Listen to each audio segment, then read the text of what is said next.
Refusal to obey the voting procedure. Voter తన గుర్తింపు తనిఖీ పూర్తి చేసుకుని 17 ఇయర్ రిజిస్టర్లో సంతకం చేసి ఓటింగ్ కంపార్ట్మెంట్ వరకు వెళ్లే సందర్భంలో అతను నిబంధనలు పాటించకపోయినా, లేదంటే సీక్రెసీ ఆఫ్ ఓటింగ్ ని దెబ్బతీసేలాగా ప్రవర్తించినా, అంటే తను ఎవరికి ఓటు వేస్తున్నారో గట్టిగా చెప్పేసినా అతనికి మనం ఓటు ఇవ్వడానికి నిరాకరిస్తాం. అటువంటి ఓటర్ని 17 ఇయర్ రిజిస్టర్లో తిరిగి మళ్ళీ రిమార్క్ కాలంలో not allowed to voting procedure violated అని అతనితో సంతకం తీసుకుంటాం. కింద full signature of the incharge officer చేయాలి. సీరియల్ నెంబర్ మార్చాల్సిన అవసరం లేదు.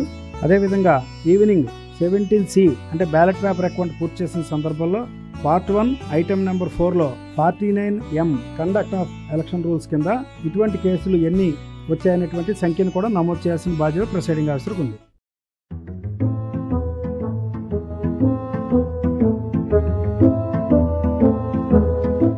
మీ పేరు? వెంకటరెడ్డి. మందపాటి వెంకటరెడ్డి.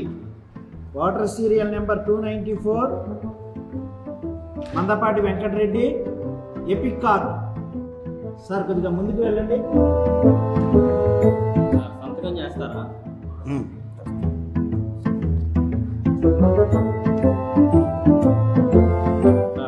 మీ ఎడవ చేతి చూపుడు వేలు చూపించండి.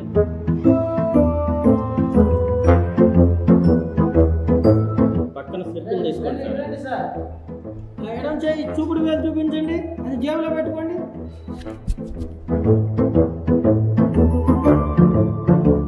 మీకు 2 వాటర్ స్లిప్లు ఇస్తున్నాను. ఒకటి తెలుపుది, ఒకటి పింక్ కలర్ది. తెలుపు కలర్ మేడం గారికి ఇవ్వండి.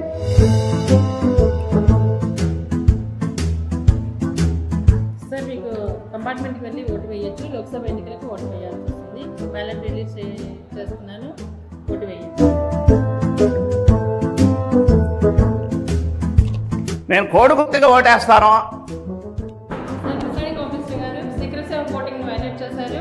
అలాగే ఏ గుర్తుకు ఓటు వేస్తారో కూడా వెల్లడించి ఉన్నారు. మీరు ఓటు వేయకూడదు సార్. ఎందుకే నీరు? నేను ఎంత దూరం వచ్చాను, ఎందుకు ఓటే నీరు? సార్ మీరు కోడి గుర్తుకు వేస్తాను అని చెప్పి ఓటు వైలేట్ చేశారు కదా. కాబట్టి మీరు పోలింగ్ ఆఫీసర్ ముందు దగ్గరికి వెళ్ళి ఆ సబ్మిట్ చేసేసి మీరు ఓటు వేయకుండా బయటికి వెళ్ళిపోవాల్సి ఉంటుంది. రూల్ నెంబర్ 49M మీరు ఓటింగ్ ప్రొసీజర్ని వైలేట్ చేశారు. అందుకని నేను ఇక్కడ రిమార్క్స్లో నాట్ అలౌడ్ టు ఓట్ అని రాస్తున్నాను. మీరు మీ పూర్తి సంతకం చేయండి.